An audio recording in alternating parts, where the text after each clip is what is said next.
Hello out there. Next up on the restoration chopping block, we have this power hacksaw. You might have seen the other power hacksaw in my videos before that I restored, an Excelsior. This one, when it came along, it had many more bells and whistles. And the other one's kind of given me hang in the past, so I figured might as well go with one that's got the accessories and I've seen it function. So a thank you to Madeline and the gang up in Denby for this machine. It is a real flat belt machine from the flat belt era, where the Excelsior was meant for an electric motor, a V-belt pulley and a different clutch. This one has an expanding brake drum kind of style clutch like the counter shaft for the lathe. You just throw that lever and it expands and then it engages this pulley.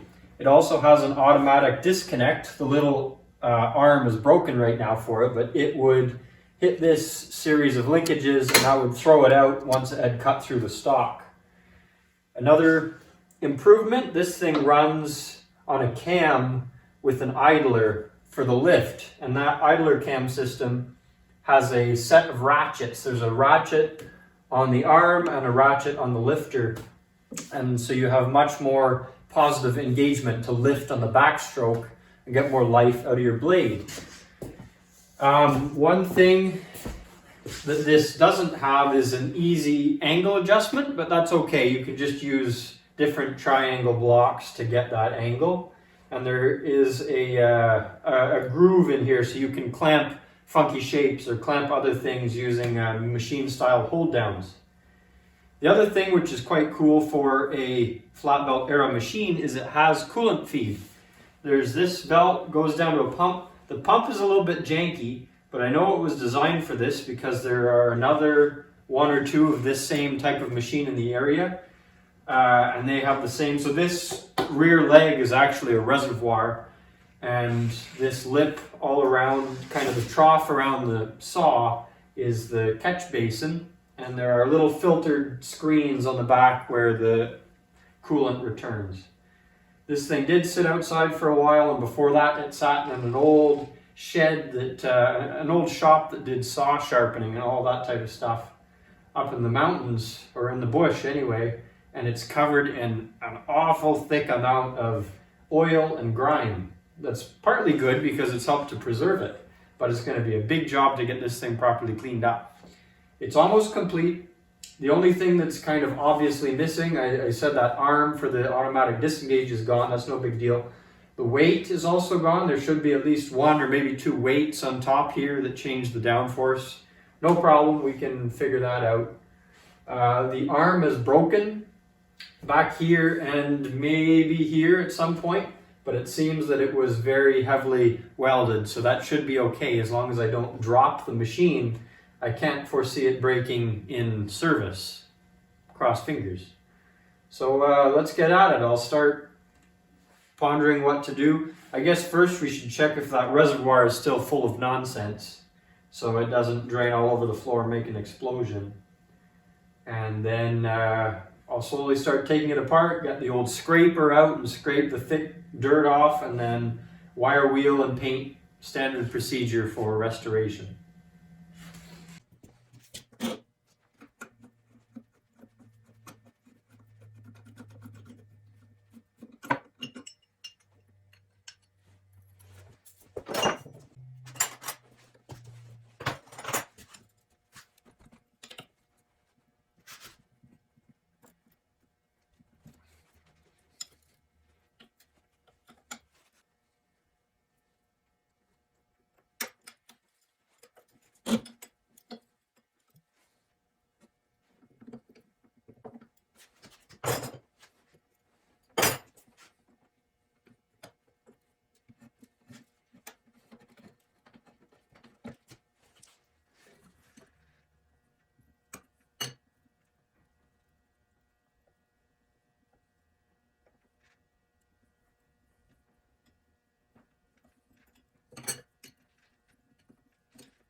Here's the rear end. Not really sure what's going on here. This bolt is probably just kind of to cinch the arm on a little bit. Here's the cam idler. These blocks are part of a casting that's bolted to the body, so worst case we can just undo those bolts and take the whole thing off. I assume these four, there's the oiling points on the top and then 4 Allen screws, are to hold bushings or bearings on the insides, and presumably this is a thrust washer to take up the play, because there's really not much play in this. There is a little bit, and there's lots of cold grease, but an impressive, an anti-impressive, an amount of non-play, which is nice, is going on here. So I'll loosen these and see if anything happens. But oh gee, they're quite loose already. There's also an Allen screw on this wheel, but I imagine it's pressed on. So the clutch assembly will probably have to slide off that way, and then the rest of the shaft out that way. That's just what I assume at the moment.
Well, the little cover that just came off exposed the bearing on the inside here. And I'm not sure how it's fixed, but I assume using this center and the collar we can pull the thing off with a clutch puller. I did a pretty rudimentary inspection. There doesn't seem to be any other mounting points, or securing points, I should say. But that doesn't mean that there's no Allen screw or set screw of some sort hiding under the 1,000 layers of gunk on this thing. So let's try using this. I'm not going to put too much force on it because I don't know how that collar is secured.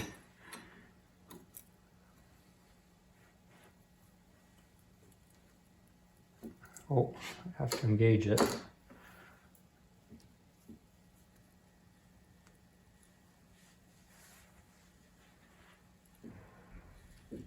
Oh, well, it seems to be moving okay. Might have to clean this shaft off, though, for that bearing to slide over. Look at the other side, too. Oh, it seems like we're pulling the pulley off the clutch assembly, so I'll slacken it off and make sure nothing's going to break.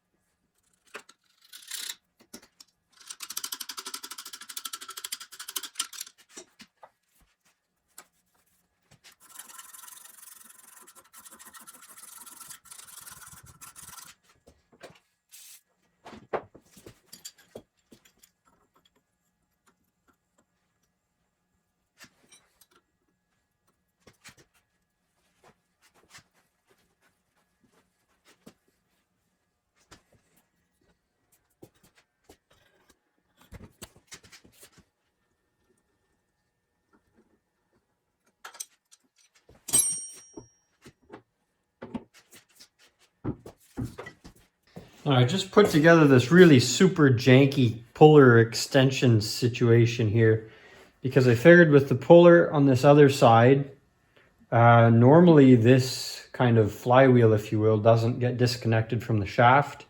In this case, both of them are equally fixed kind of rigidly, but I really felt that this one should come off just because of how this one, kind of the style of it.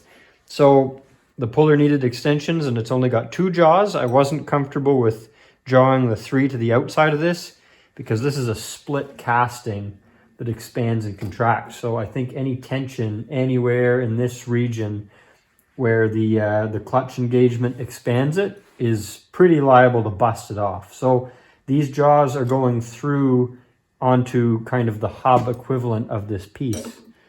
And hopefully something here will happen. The other thing I have to watch is that these might push on the casting. So we can just kind of watch this split and see if it does anything funky.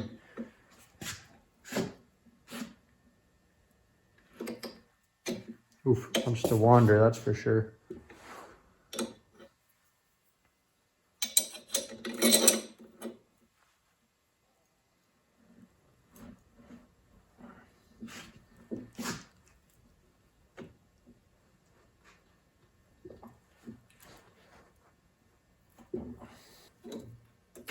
Okay, I can see it's the casting on this step here.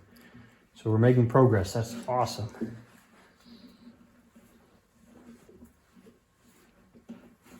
Oh, this is going to be something to get back on.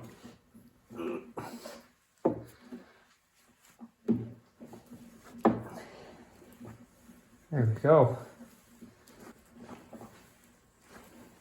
Wow. So this casting is actually it comes out long and the little clutch collar is all one piece with it.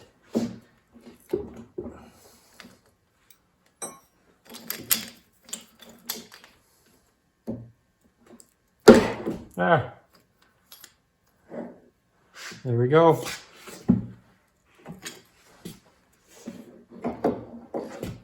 Wow.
So here's the situation. The thing is the dirtiest machine I've ever handled, that's for sure. That could be a good thing because it seems so far that all the metal on the underside of the filth is in pretty darn good shape. Anyway, here's the pump. I've tilted it down, taken the little coolant column off, and it's dripping, so the main tank here is drained. The bed is held to this column, the reservoir, with 2 bolts that you access from little ports in either end, and the front legs are held on with 3 bolts. On top of that, there's a C channel on the underside here just seems like C-channel steel, and it presumably directs whatever coolant spills or misses in this corner over into the tank, where the main coolant drain is kind of behind this bearing on the bottom there. So I have to pop this cover off, which is like a, I assume, an inspection cover. You can kind of clean out any sediment in the tank. It seems like there's 4 nuts and studs that go into the tank, and there's a big gasket. It's about a 5 by 6 inch cast iron cover here. So I'll pop this thing off, and might make a mess. Should probably lay towels out on the bottom in case it makes a disaster. Then I'll be able to clean the reservoir out on the inside. And the C channel that directs the coolant from the front back is absolutely full of sediment, full of grit and shavings and chips and nonsense. So I think that will warrant a full disassembly of this thing, including removing the bed from the column and the front legs. So this will be a bit more of a thorough rework / restoration than I normally do, where the bases and the columns tend to stick together. There's 3 off. Here goes the last nut. And we'll open the sarcophagus. See what comes out.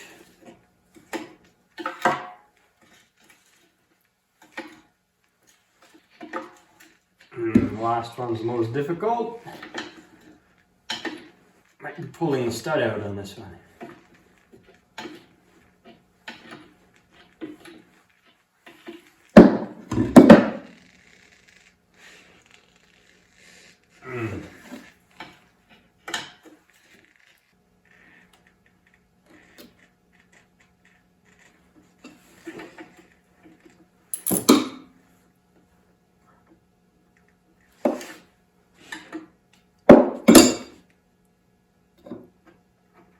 Okay, oh my goodness.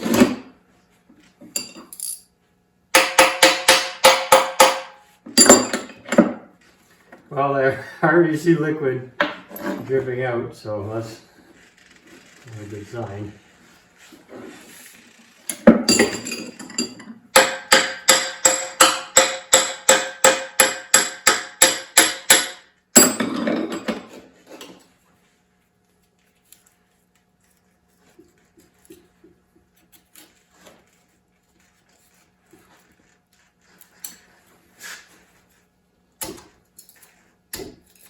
Let me get you in here for a better shot.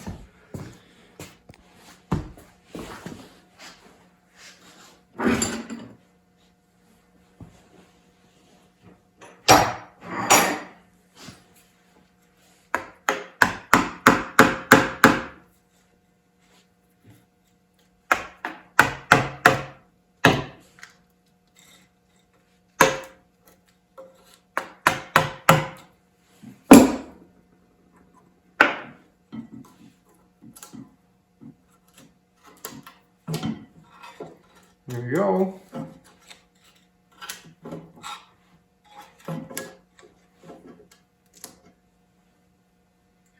Huh. Well, could be worse. Look at that.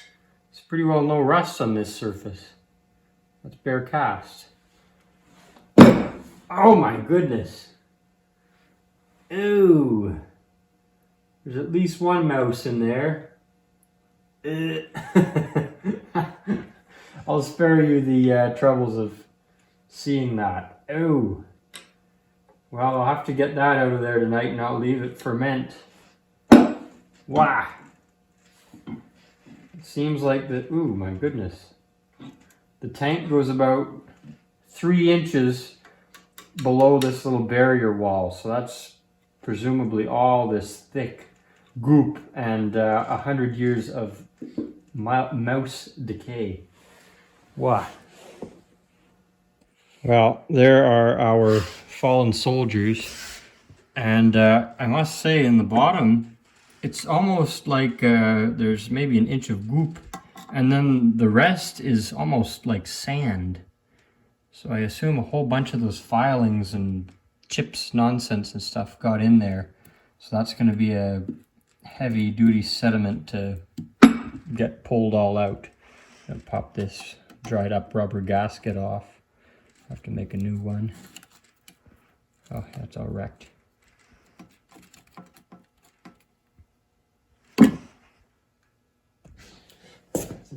Might as well pop off this last part on the top end.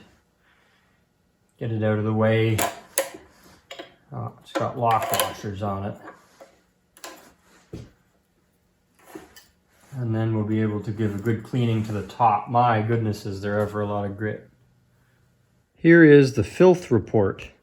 I scraped out most of what I could on the top. There's still lots of little stuff, but got the bulk. And then did a big expedition into that bottom reservoir. You can see it's a little bit cleaner now. That whole tub is full of goop that was in there. Scraped it out with a paint scraper. And then this pan is the grit from the top. So we got one pan of grit, one tub of goop, and lots of miscellaneous shrapnel. And that's kind of only the guts. That's the inside of that, the inside of this. The whole outside is caked. Just everywhere's caked. So that's the current filth report. And tomorrow will probably be a grand day of wire wheel action, making another big mess. And then it'll be time for the glorious paint work. Second filth update. We got a second pan full of grit. All the grass and stuff is what was stuck to the bottom. I've gone ahead with a paint scraper and just scratched everywhere that I could. This T-slot is still full. So I reckon I'll take ratchet, remove these legs, lay the whole thing down, and then take the column off and the pump off, get everything fully stripped.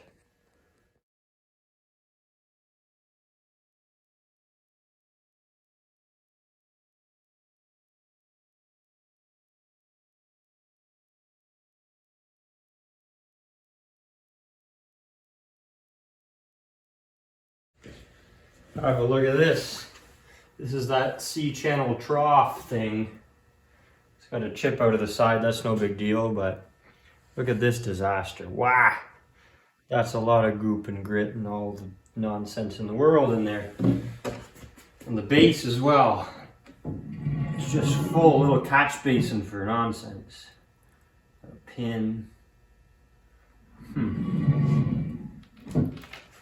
So from this trough and the legs, a third pan of grit has formed, and now I have to get the column off, and I didn't realize there was so much weight in it that's balancing it like this. So I'll put one bolt on these legs back on and then pull the two nuts off of this, pull the bolt out, and take it apart that way.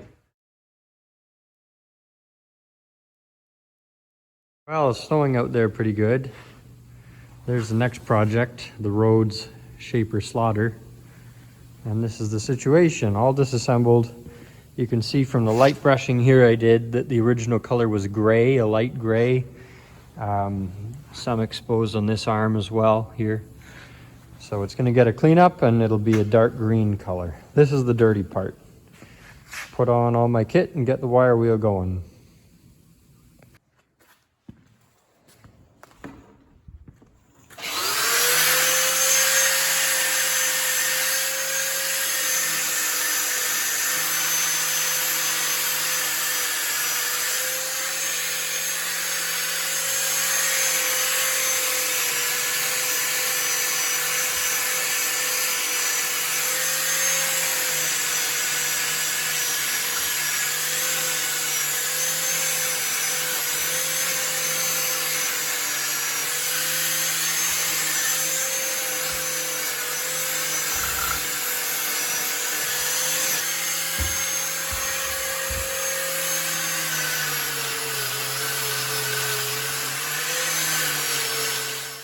Well, if I'm going to do this right, there are a couple weld jobs to do.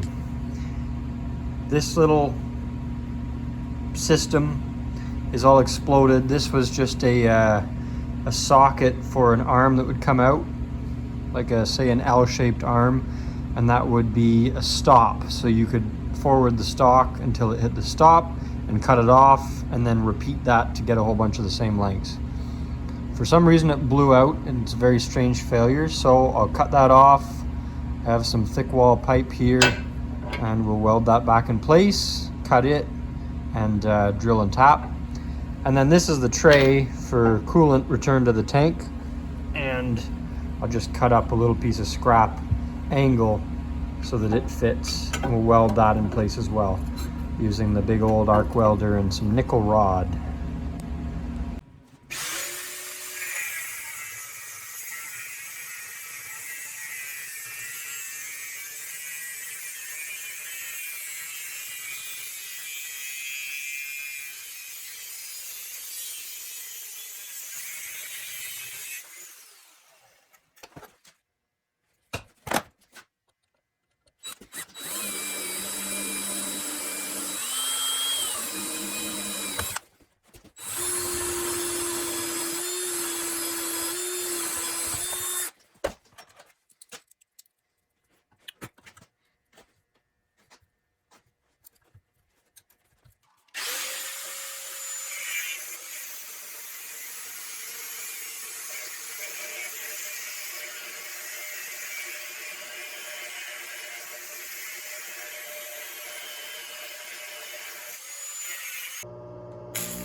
For this prep for paint part, I'm going to use CRC heavy duty degreaser, and I prefer to spray it on a cloth like that and then use that to wipe it. It just kind of minimizes waste of it running away and going all over the table and that type of stuff.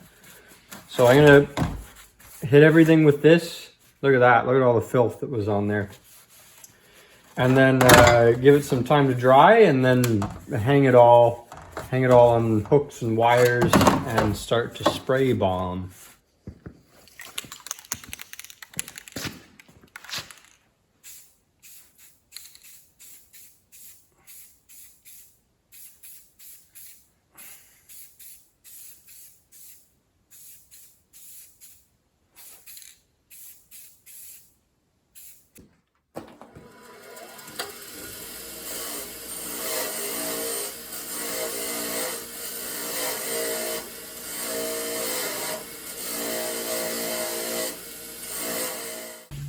Well, got the machine back to the shop all in its little bits and pieces. So got the rear, front legs, and the table here. The first thing, I'm gonna bolt these back together, and then that'll give me the little footprint so I can make a wooden base for this to sit on and be more stable than these legs on the gravel. So every machine in here has its own little wooden platform or wood legs to increase its stability.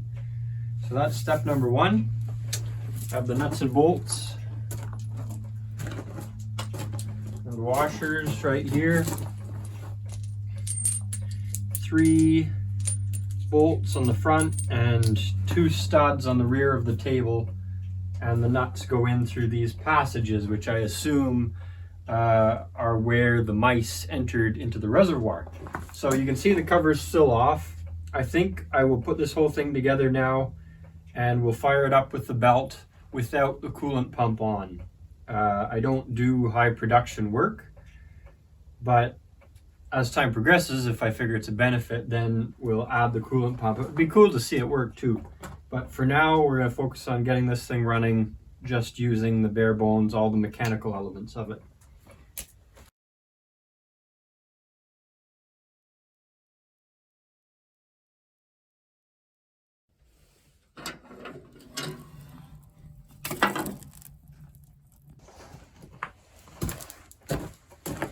Well, just made up this base here out of 2x6 ash from Sawmill Projects. Been outside a little bit, so it's dark. Might as well pull all this tape off. And the offcuts from this little project get transformed right into heat energy, of course. heated by a potbelly wood stove, so that's where they went. Well, might as well start adding parts back to the base now. So I have this little, the little rest that the little lifters sit against here, these screws. And that also has the spring for those little lifter things.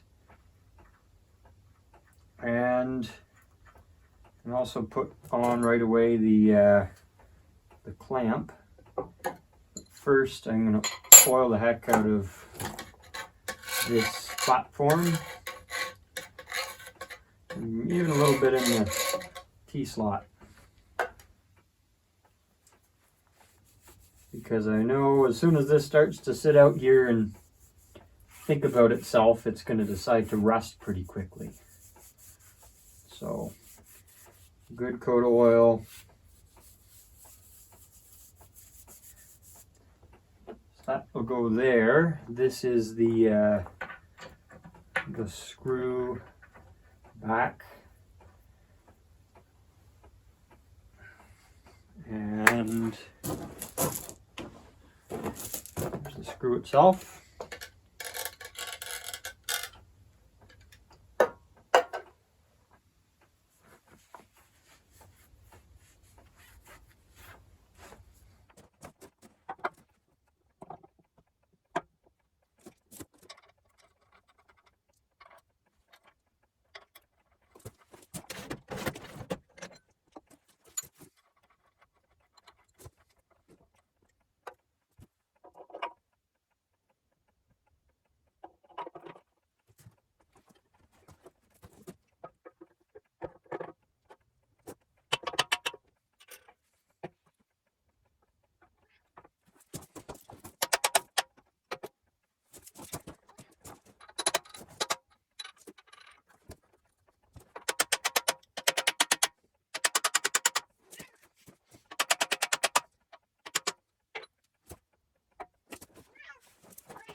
So here's the clutch collar assembly to go on the end of the shaft.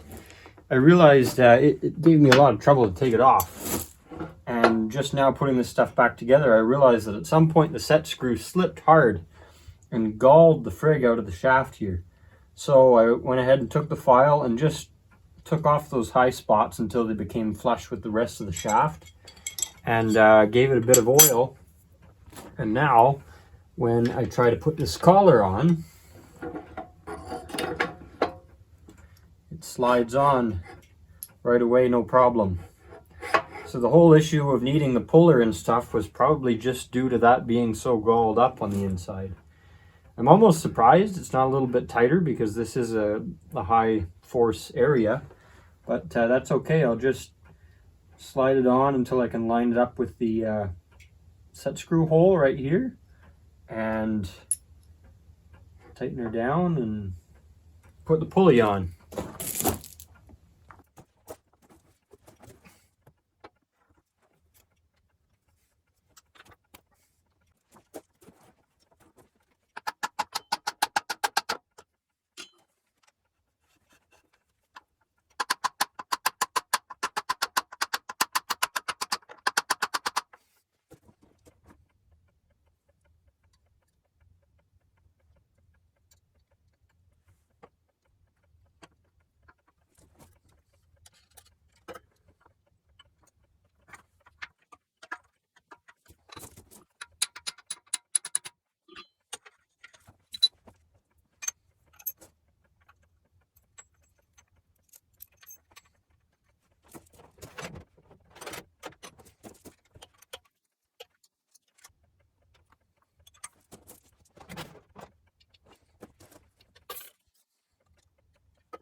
Well, just cut up a belt and put a little 5-inch pulley on. With this 5-inch pulley, the main line, I calculated with the motor there, it runs about 260 RPM. And this saw, from what I've seen online, should run between 100 and 120. So 11-inch pulley, 5-inch pulley, we end up getting to about 100-ish RPM. We're not in a rush here, so we don't need anything crazy, and I'd rather it doesn't wear itself out. So let's try. Let's see if this works. I just cut the belt, and because of directions, it's going to be a half twist.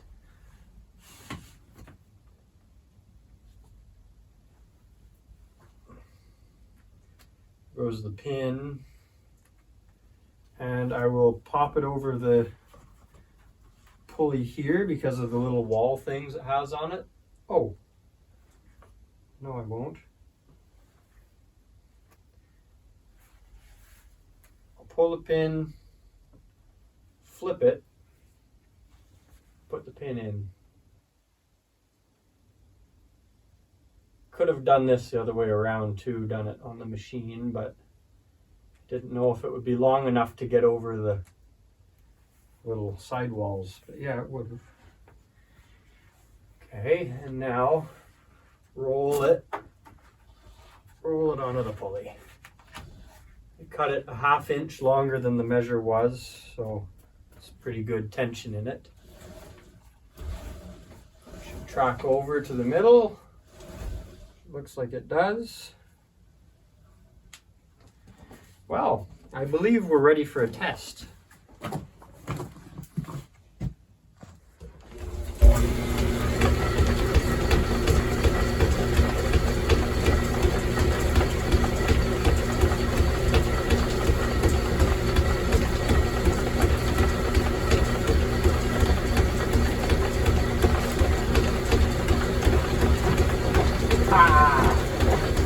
Nice. Wow, that runs well.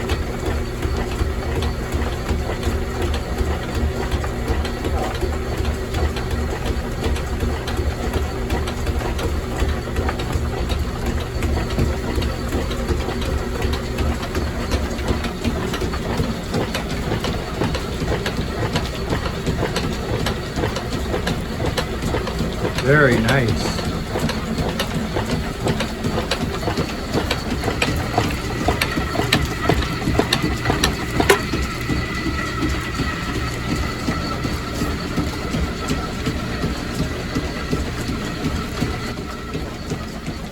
So we'll get some stock.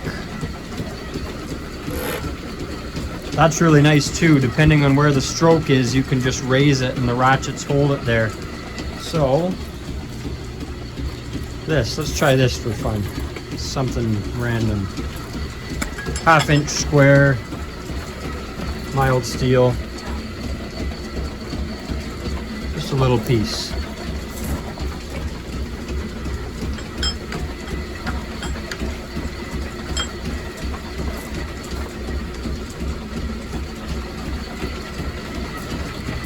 Okay.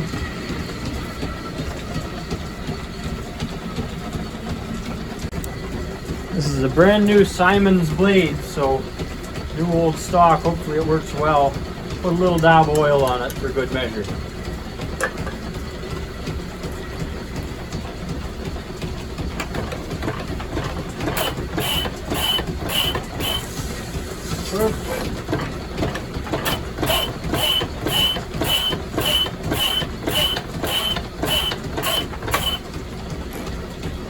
A little bit of slippage on the belt, but we got just the stuff. The Mennonite belt dressing. Try that again.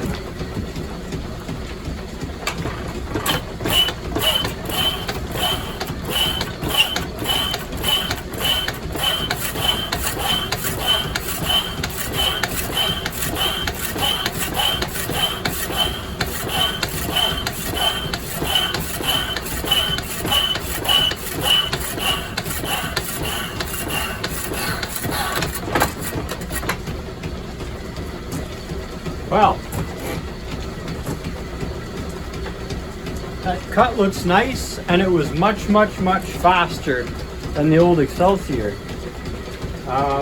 Big chips, quite big chips. Probably because of the blade though. We're still getting some slipping on this pulley, which means it draws quite a bit of power. Maybe we'll just wait for the belt dressing to set a little bit. It's been a couple minutes, hopefully enough time for the belt dressing to get a bit tacky, so let's try it again.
So I think part of what was going on there was actually the clutch.